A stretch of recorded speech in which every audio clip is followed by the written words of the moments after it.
Welcome to Hot Flash Chronicles, where midlife is messy, menopause is madness, and we're sweating through it together. We're Angie and Shelly, two caffeine-fueled, slightly inappropriate grandmas who say what everyone's thinking. So grab a drink, crank up the AC, and let's dive in. Guess what time it is, Angie? It's time for a podcast. Oh, I love this part. I love when it's time for a podcast. And this I just love showing up to meet with you and talk about shenanigans, and maybe other people listen. Maybe. I mean, it's great. Thank you for listening. It's great if you do. High five to all 5 of our subscribers. No, I'm kidding. To our tens of followers, there might be 10. Today is going to be good, but I'm going to start with, I'm Shelly. Oh, hi, I'm Angie. This one's going to be fun. It's about embarrassing moments, and the show must go on because they're going to happen. The embarrassing things are going to happen. Inevitably. And when you have this many turns around the sun, you're going to have some things where you're like, did that actually just happen? No. Yeah. And I think it's interesting because I feel like being embarrassed is one of our human conditions that are very hard for some people to go through. The embarrassing moments. Some people they would rather die than be embarrassed. Yeah. And it's, some of it probably is formed in your younger years. Like if you have a really traumatic experience or something. Yeah. But you know what? We're still alive. Yeah. We made it through it. I feel like some of those embarrassing moments actually kind of condition you for just building that tougher skin that you sometimes Yeah, and embarrassing also crosses over into awkward. Yeah. So Shelly and I used to be in a a cappella quartet. And speaking of awkward, you will never hear Christmas music the same. So no. Consider yourself warned. So we were in a quartet and we were doing what's called the snow train that goes from Seattle to Leavenworth. It's a very holiday-oriented. Super holiday. They had hired us to go into the different train cars and perform. And most of the train cars were full of people. Some were private cars. Yeah, there were some private. We're setting up the story here. So, and we were doing 1 or 2 songs in each car. And we're just working our way down the train. We get to the end and go back toward the front. There's many people doing this, singing. There's many different kinds of groups. Yeah. And it's just a holiday-themed, it's family. Tree. It is. It's Unless. So imagine that you had rented a private car. Okay. No, this isn't NSFW. It's not walked in on something. So we would, before we walked into each car, we would blow the pitch pipe and we would each get our starting notes so that we weren't doing that in front of the people. And one car that we walked into, there was a cafe style table or a booth where it was 2 people on either side. Yes. And they clearly were not expecting us because they looked very surprised, confused, bewildered. Oh my God, what's happening? Yeah. It was suspicious. It was an older couple and and a younger, maybe 30s on the other side, right? And the mood of the room when we walked in was as though somebody had just shared some devastating news. Some very important, something big just happened that was life-changing to all 4 of them. They were holding hands across the table. Their shoulders were rolled in. The body language. They were shaking their head oh no, I can't believe that's true. Yeah. And what did we launch into, Shelly? We launched into that very rousing rendition of Feliz Navidad. So the other 2 people in our quartet had not, in fact, noticed the body language of the people at the table. Yeah. And the shock and horror on these 4 people who were not expecting a barbershop quartet to just roll into Feliz Navidad, as they were sharing, we have to put the cat down. Important Feliz Navidad. And we had choreo to go with it and everything. And they were just looking at us what the fuck is happening? Why? And then they looked at each other do you know who these people or it was we found out the kidney isn't a match. Feliz Navidad. It was Feliz Navidad. It was so awful. And then, and the other 2 people in our quartet are just not reading the room. They're clearly. They noticed it about 20 seconds in. Also, imagine this. that you're literally not even a foot away. Yeah, that was right up in like sardine. Like we could reach out and touch them. It was not like if you're at a restaurant and you're ordering food, like the waiters at like a decent distance, right? No, this was like the waiters filling your water closeness. Like we're leaning in, we're in their person above it, and they're just looking at us like, who are you? Like, what is happening? And we came up with all of these. So after we left, because we got out, we left as soon as the last note. It was like, we couldn't get through that fast enough. Yeah, and it was a bass solo, which I was the bass. And I was like, the tempo was definitely rapido. And we got the hell out of Dodge, and we stepped out of the private car into the hallway, and we were like, oh my God, what just happened? And so then, of course, we had to try to figure out. We tried to figure out what had just been said right before we walked in. We tried to go back in time and figure out, and we were like, and that's why you're written out of the will. Feliz Navidad.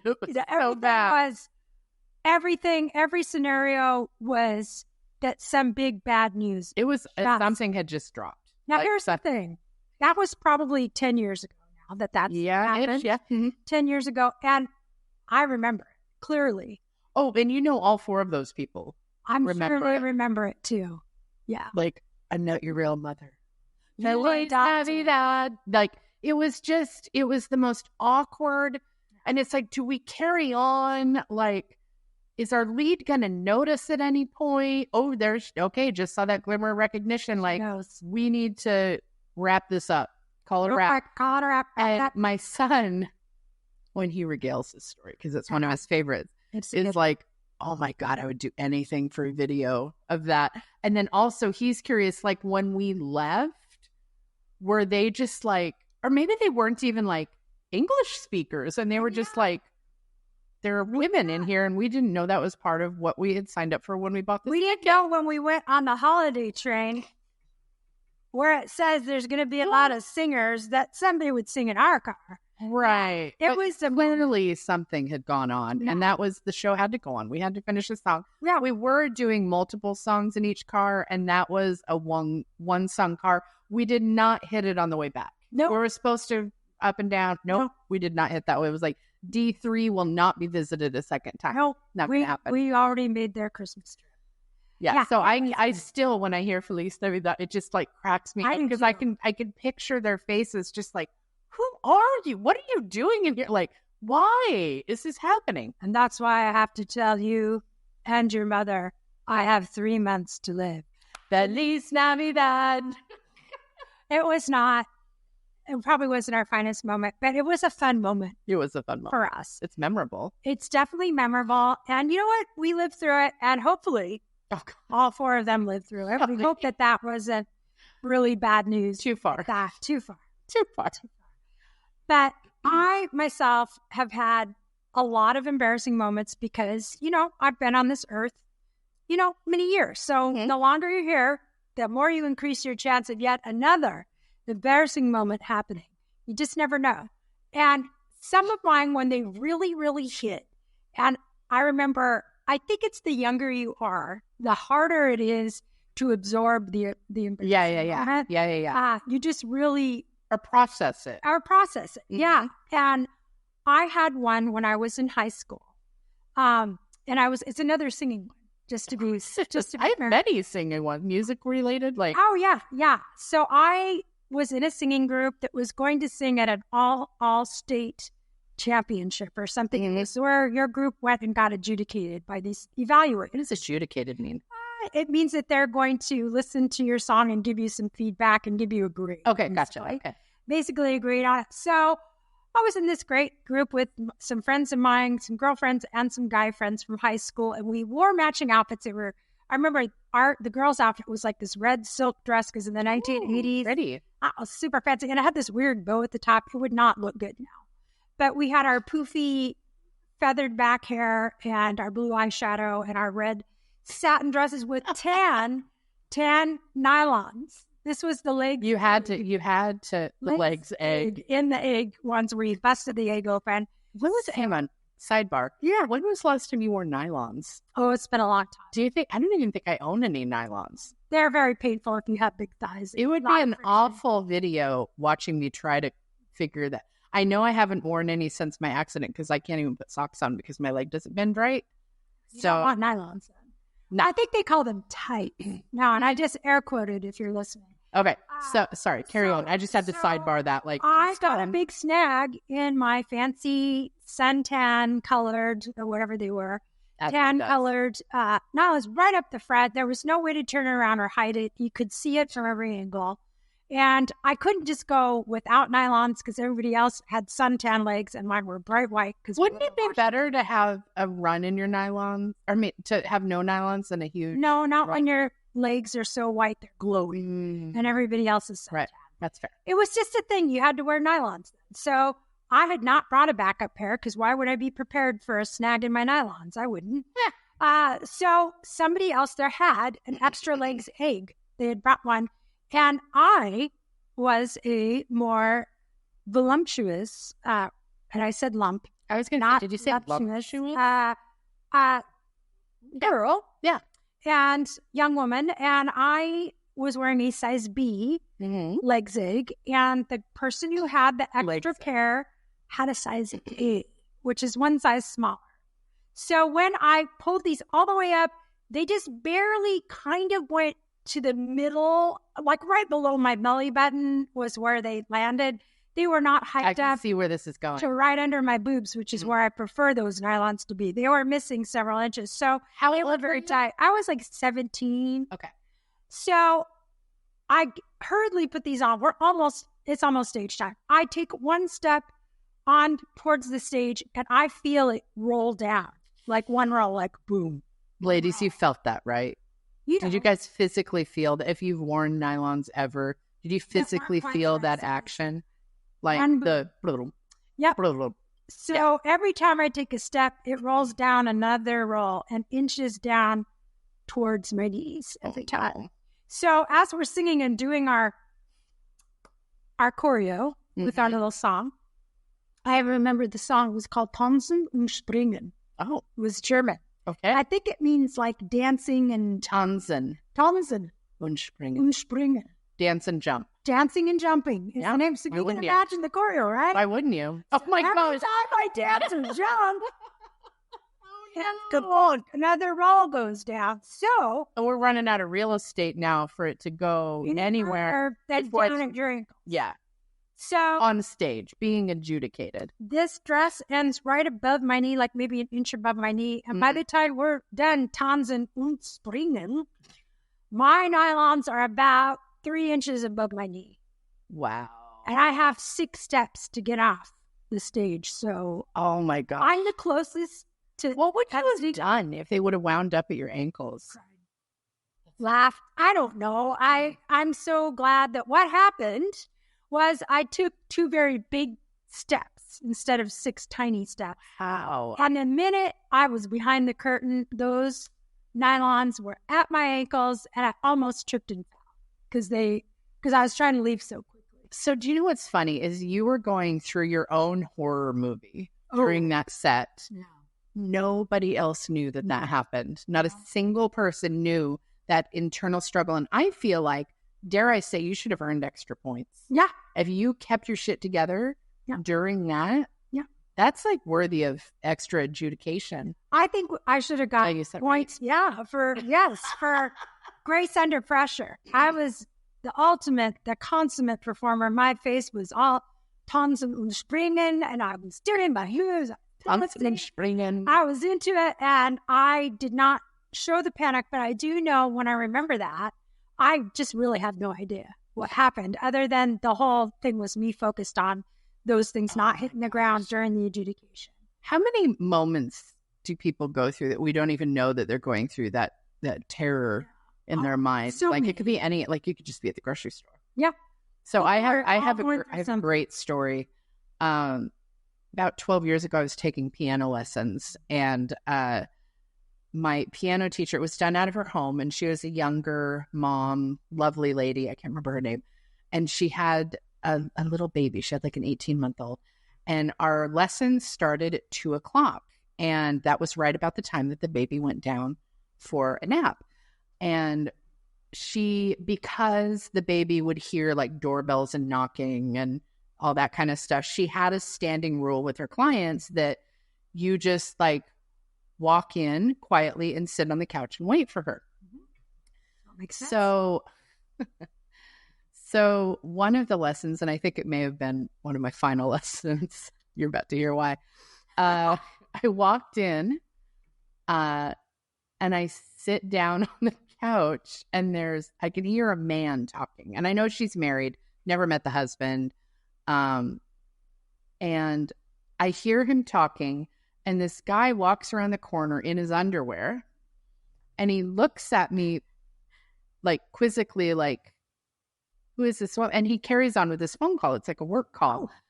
And he sits on the other side of the L-shaped couch, and he's just carrying on with this work call. And it goes on for about 10 minutes. And I'm just sitting there, like, looking at my music, like, studying like, okay, the words, and this one's going to be. And I'm like, and he just keeps looking at me and kind of smiling and, like, nodding. And so it carries on, I would say at least 10 minutes. It may have been only 40 seconds, but it was definitely longer than 5 minutes. And I'm sitting there because I heard all about what this guy was doing at work, and it was like a group meeting on a phone. And he hangs up. And I don't think it was something that he could have like, guys, can you give me a minute? Yeah. He hangs up and he sets his phone down, and he just like, and he looks at me and he says, "Can I help you?" Stranger sitting in my living room. And I'm like, I can't remember her name. I'll just call her Jane. I was like, "I'm here for Jane." And he's like, "That's my wife." And I'm like, okay. He's like, "But why are you in my living room?" And I said, "Well, is she putting the baby down?" And he was like, "She's not home." And I was like,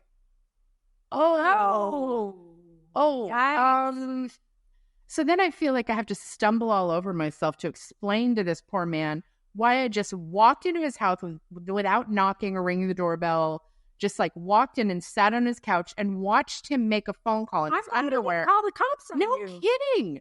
And so then I look at my phone and I see that she had texted me like an hour previous that she was going to have to reschedule because she had to take the baby to the doctor. And I'm just like, I am so sorry. I'm Angie, by the way, who's like Mike. Now, I remember his name. Yeah. I've seen it in his underwear. But just the look on his face, like, as he's talking, like, so this guy's perspective is there's a strange lady. He's on his lunch hour at home, like, on a work call, like, working from home, like, doing something, like, handling stuff. Yeah. And he's just sitting there talking, and some random woman, I'm the random woman, just walks into his living room and sits down. I'm like, who does that? Someone with a lot of confidence. Oh my God, I was horrified. Yeah. And then I was like texting her, like, "Oh my God, I'm so sorry. I just saw your husband in his underwear. Oh my God." And she thought it was hilarious. I was mortified. That was wildly embarrassing, but the show had to go on. And I don't think I had many appointments after that. I feel like that was kind of the end. Kind of the natural ending of that. Well, because you don't want to like go back and be like, "Hey, Mike, like nice to see you clothed." No, and absolutely, I'm not walking in, even though you told me to. I'm not just walking in. It's I'll wait in my car. You text me when the baby's asleep. Yeah, I'm never coming back in. Oh God. Yeah, so these things that happen, like I think it's really important to remember. Now, Mike probably remembers that. I'm sure he remembers it. I'm sure they had a good laugh. I'm sure they had a good laugh. After you have all the context, you're like, "Oh, I see how this happened now." It wasn't just I know what happened here. Yeah. Just coming into my house. But it's so funny. A lot of times when we get really mortified or very, very embarrassed, it is really kind of a thing that we internalize and we think it says something about us. Right. It's really not. It's just sometimes unfortunate timing, a mistext. Well, it's like I was the only client that she had just walk in and sit down because I was the only one that showed up at their daughter's nap time. So for every other one of her clients would knock on the door and she would let them in. But I was the only one. Lucky girl. Lucky girl. I'm so lucky. So when these embarrassing things happen, part of the reason we get so mortified and we carry, it's almost like you feel ashamed. It's almost like one of those shame feelings. And almost, or is. And it's like we really think a lot of ourselves that we think other people are going to remember that forever and ever. Certain instances, yes, but like my nylons rolling down. Nobody even knew that happened. Nobody knew it happened. Now we're publicly telling it. I'm so apparently proud of it now. So I don't, because I look back on it now and go, oh, that was so silly. And I was so mortified. And actually the amount of everything I was feeling was way, way in excess of what really happened. And it's like that feeling of shame, the fear of feeling shame is so great. And most of us that we make these things overly important, and they're really just no-brainers. Like even Mike, who was on the other end of that, he probably remembers it. He probably doesn't reflect on it very often. Right. Like maybe every once in a while they randomly remember that, but it's definitely not something he thinks about every day. Or maybe he has a deep psychological problem after that. Maybe therapy. Just like make sure you lock the door. I'm rethinking that. Mike, we're sorry if you suffered any real long. I owe you an apology. I didn't apologize at the moment. I mean, I probably did. Oh, I'm sure you did. I'm an over-apologizer already. Probably probably just was like. But it's like recognizing sometimes we look back on the things we felt so embarrassed about. We're like, gosh, that's not even that big of a deal. Like, why did I make that such a big deal? And so sometimes it's perspective, and we don't get perspective until we have time, right, to reflect. Are there moments that you can think of where somebody else did something really embarrassing and you were like, oof, and like you, gosh, see, I feel like I don't have a lot of remembering because that's their story. Yeah. They're the hero in that journey, or the clown or the jester or whatever. Mm-hmm. And so I think that the lesson there is like, people aren't going to remember it. Yeah. Like, I mean, honestly, I can't unless somebody, I mean, I probably could if I really dug back into my memory banks. I could probably remember something if I was there, like that happened to a close friend or one of my kids or something. Right. I have to dig. Like, right. I have to really think about it. And because they're not in my memories, really. I don't access other people's embarrassing moments. Yeah. So what that tells me is it's just not that deep. No. So if you do something that's like, oof, that's a little cringy, people probably aren't going to remember. There's a good chance they're not. And here's the way you can prevent that. Oh, no. If you have had a really embarrassing moment, you know what? Get that off your chest. Tell us. Just tell us. You can tell us. We need like validation that we're not the only ones that had a eggs incident or are saying Feliz Navidad inappropriately to people who weren't Feliz. I didn't think it was Navidad. They were not Felizing or Navidading. There was no Feliz and negative Navidad out of that car. None. I was so proud of my pronunciation. And there was no dancing or jumping either. No tanzen. No tanzen and springen. None. Kein springen. Springen. Springen. So share with us your embarrassing moments, or how you feel about this, or if you ever walked in on your piano teacher's husband in his underwear.